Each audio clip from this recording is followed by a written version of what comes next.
আসসালামু আলাইকুম। আমেরিকা বাংলাদেশি নাগরিকদের জন্য ভিসা আইনে পরিবর্তন এনেছেন, শর্ত দিয়েছেন কঠিন থেকে কঠিনতর। আজকের ভিডিওতে আমরা তুলে ধরব নতুন ভিসা আইন অনুযায়ী আমেরিকার ভিসা পেতে গেলে কী কী শর্ত মানতে হবে, কিভাবে আবেদন করতে হবে বা নতুন শর্তে কী কী বলা আছে, এসব বিষয়ে বিস্তারিত।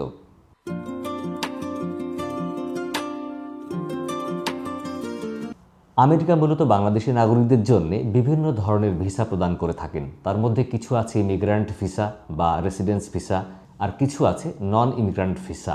মূলত বাংলাদেশি নাগরিকদের মধ্যে যারা নন ইমিগ্রান্ট ভিসায় আমেরিকায় যাবার জন্য আবেদন করেন তাদের ক্ষেত্রেই এই নতুন শর্ত প্রযোজ্য হবে। আমেরিকার নন ইমিগ্রান্ট ভিসা আবার বিভিন্ন প্রকারের, তার মধ্য থেকে মাত্র 2 ক্যাটাগরির ভিসার জন্য নতুন আইন প্রযোজ্য হচ্ছে। এই ক্যাটাগরি দুটি হচ্ছে B1 ভিসা, যেটাকে বলা হয় বিজনেস ভিসা। সেকেন্ড হচ্ছে B2 ভিসা, যেটাকে বলা হয় ভিজিট ভিসা বা ট্যুরিস্ট ভিসা। অর্থাৎ যারা আমেরিকায় শুধুমাত্র ভ্রমণের উদ্দেশ্যে যাবেন, আমেরিকায় আপনার কোনো আত্মীয় স্বজন থাকেন, বন্ধুবান্ধব থাকেন বা সন্তান পড়ালেখা করছেন, তাদের সাথে সাক্ষাতের জন্য যাবেন, বা আপনি কোনো ব্যবসায়িক কাজে যদি আমেরিকায় যেতে চান, তাহলে তাদের জন্যেই নতুন এই বন্ড নীতি চালু করা হয়েছে। এখন আমরা জানব নতুন আরোপিত এই বন্ড ভিসাটা কি। বন্ড ভিসাটা হচ্ছে মূলত এক প্রকারের জামানত ভিসা। অর্থাৎ আপনি যখন আমেরিকার ভিসার জন্য আবেদন করবেন, এই আবেদন প্রক্রিয়া সম্পূর্ণ হবার একটি নির্দিষ্ট ধাপে গিয়ে আপনাকে বন্ড বাবদ বা জামানত বাবদ নির্ধারিত হারে কিছু টাকা পরিশোধ করতে হবে। এই জামানতের পরিমাণ হচ্ছে মার্কিন ডলার অনুযায়ী মিনিমাম 5,000, ঊর্ধ্বে 15,000 মার্কিন ডলার, যা বাংলাদেশি টাকায় প্রায় ন্যূনতম 6 লক্ষ এবং সর্বোচ্চ প্রায় 19 লক্ষ টাকা পর্যন্ত হতে পারে। নতুন এই পদ্ধতিটি চালু হয়েছিল 23 আগস্ট থেকে। প্রাথমিক পর্যায়ে মোট 7টি দেশের জন্য এই নিয়ম বলবৎ করা হয়েছিল। পরবর্তীতে আবার মোট 31টি দেশের উপরে এই নিয়ম বলবৎ করেছেন, যার মধ্যে বাংলাদেশও আছে। তো এখন মোট 38টি দেশের জন্য তারা এই নতুন ভিসা আইনটা বলবৎ করেছেন। এই নিয়মটা চালু হবে চলতি বছরের 21শে জানুয়ারি থেকে। অর্থাৎ 21শে জানুয়ারির পূর্ব পর্যন্ত যারা ভিসার জন্য আবেদন করবেন তাদের এই নিয়মের আওতায় আসতে হবে না। 21শে জানুয়ারির পরে যারা নতুন করে আমেরিকার B2 বা B1 ভিসার জন্য আবেদন করবেন তাদেরকে এই নিয়ম মানতে হবে। এখন প্রশ্ন হলো যে আপনাকে আবেদন করলে কি টাকাটা দিতে হবে বা কোন সময়ে টাকাটা দিতে হবে। আসলে আবেদন করার সাথে সাথেই আপনাকে এই টাকা দেওয়া লাগবে না। ভিসা আবেদনের যে পর্যায়ে আপনার মৌখিক পরীক্ষাটা হবে বা সাক্ষাৎকার দিতে যেতে হবে, সেই দিন ওই ভিসা কর্মকর্তাই নির্ধারণ করবেন যে আপনার জন্য ফি নির্ধারণ করবেন নাকি করবেন না, করলে কত টাকা করবেন। অর্থাৎ আপনার যদি সব কাগজপত্র ঠিক থাকে, আপনি যে বাংলাদেশে সলভেন্ট এবং পুনরায় অবশ্যই বাংলাদেশে ফিরে আসবেন তা যদি প্রমাণিত হয়, অতীতেও আপনি বিভিন্ন দেশ বা আমেরিকা ভ্রমণ করেছেন এবং ভ্রমণ শেষে আবার ফিরে এসেছেন এমন প্রমাণ থাকে, তাহলে তারা চাইলে আপনাকে এই বন্ডের আওতায় না এসেও ভিসা দিয়ে দিতে পারেন। অর্থাৎ আপনার উপরে এই বন্ডের আইন চালু হবে কি না, হলে কত টাকা হবে, তা পুরোটাই নির্ভর করবে ওই ভিসা কর্মকর্তার উপরে যিনি আপনার ভাইবা নিচ্ছেন।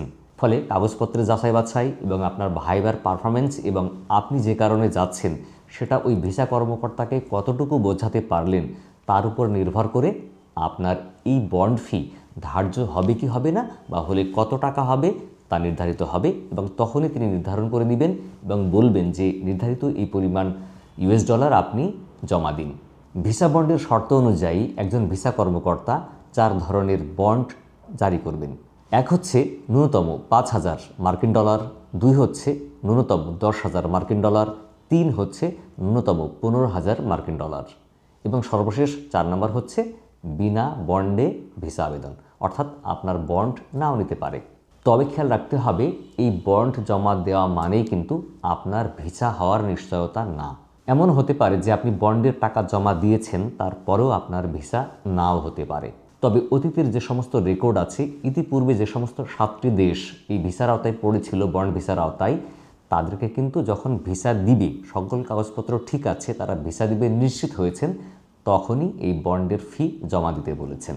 অর্থাৎ বন্ড জমা দেওয়া মানে ভিসাটা হয়েছে তাদের ক্ষেত্রে। কিন্তু বাংলাদেশিদের ক্ষেত্রে কি হবে তা এখনও বলা যাচ্ছে না, যেহেতু এখনও শুরু হয়নি আমাদের দেশে। এখন কথা হলো এই বন্ডের টাকা আপনারা কিভাবে জমা দিবেন, এবং এই বন্ডের টাকা তো এক প্রকার জামানত, তাহলে এই টাকা ফেরত পাবেন কি না, পেলে কিভাবে পাবেন?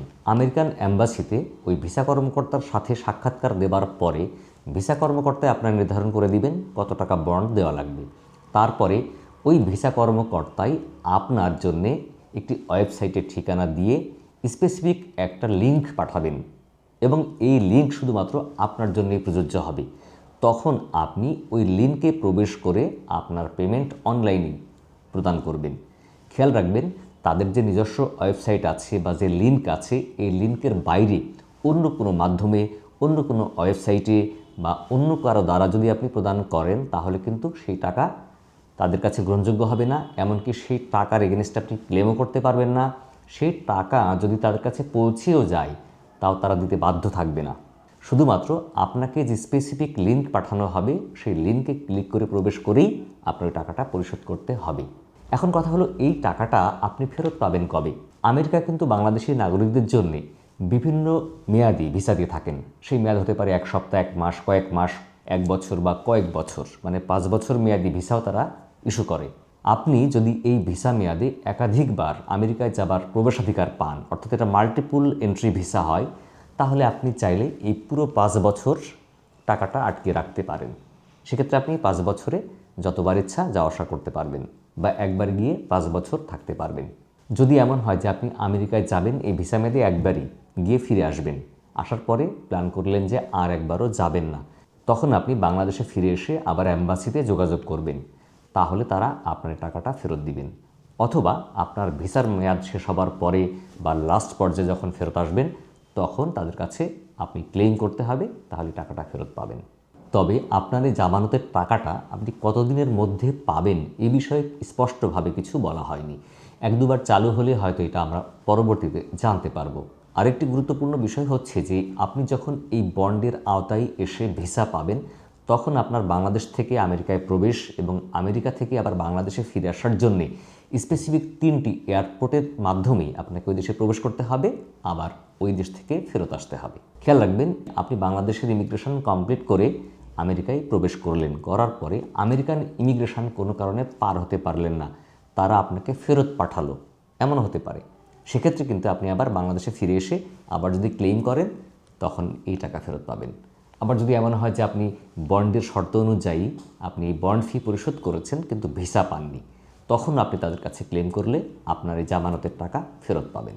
এখন আমরা জানব যে বাংলাদেশের নাগরিকদের উপর কেন এই ভিসার বন্ড শর্ত আরোপ করলো এবং এর ফলে আমাদের কি কি ক্ষতি হতে পারে বা কি কি অসুবিধায় পড়তে পারি।